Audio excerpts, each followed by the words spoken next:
Generasi milenial sangat berpeluang untuk tampil dalam kancah politik praktis. Hanya saja di Aceh masih berbenturan dengan Kanun Aceh yang hanya bisa diikuti sertakan pada usia 30 tahun ke atas, sehingga hanya bisa berperan sebagai pendukung.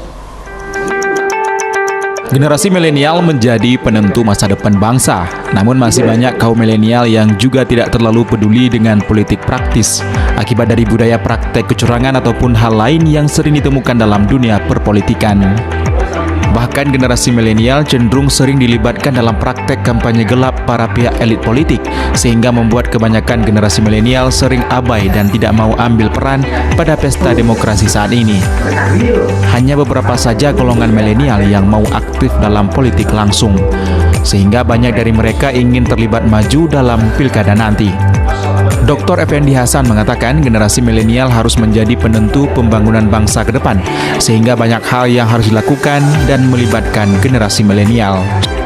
Jadi saya pikir ini menjadi catatan penting, ya, jadi catatan penting bagi KIP, ya, penyelenggara pilkada, untuk membuat pilkada itu menarik, ya, menarik dan terutama dari kaum milenial untuk mereka berpartisipasi. Karena saya pikir inilah peran, ya, inilah peran milenial untuk membuktikan bahwa mereka lah penentu suara sebenarnya. Dr. M. Akmal mengatakan amandemen Undang-Undang Dasar terkait pemilu masih perlu direvisi. Bahkan sistem pemilu hari ini masih banyak kekurangan dan berpotensi menjadi kecurangan. Sehingga sistem pemilu seperti era Orde Lama malah lebih bagus karena calon terbaik akan dipilih oleh partai. Saya pikir ini kesempatan untuk pemilu ke depan, ya. Ini kondisi sudah berapa kali pemilu itu meracuni rakyat. Kita harus jujur, ya. Kita kan saya kan kampus ini kan melihat apa adanya, nggak ada kepentingan saya di situ, nggak ada kepentingan. Jadi lakukan rekrutmen politik untuk legislatif yang kuat, DPR kita kuat. Dari situlah lahir pemimpin-pemimpin kita eksekutif. Jadi mereka pilih langsung secara musyawarah di DPR. Dan itu harus ada sistem baru, sistem pemilu yang baru. Sistem pemilu yang baru itu ya rubah undang-undang dulu. Amsal mengatakan posisi generasi milenial di Aceh saat ini masih berbenturan kanun, sehingga yang muda masih dibatasi untuk tampil langsung menjadi calon.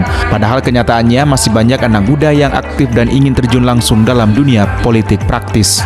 Kenapa Undang-Undang UPA kita mengatur bahwasanya umur untuk pencalonan sebagai pimpinan daerah maupun di level gubernur itu harus 30 tahun minimal.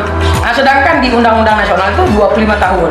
Seharusnya ke depan mungkin itu hal tersebut bisa dirubah sehingga teman-teman milenial bukan hanya maju di pilkada, bukan hanya maju di legislatif, tapi juga bisa di level eksekutif untuk memimpin negeri. Kita lihat di Indonesia udah banyak pemimpin-pemimpin muda yang terpilih. Setidaknya untuk pilkada ke depan banyak hal yang harus dibenahi untuk menuju demokrasi yang seutuhnya dan bisa membuat generasi milenial menjadi penerus bangsa yang lebih baik. Dari Banda Aceh, Topan Mustafa, iNews melaporkan.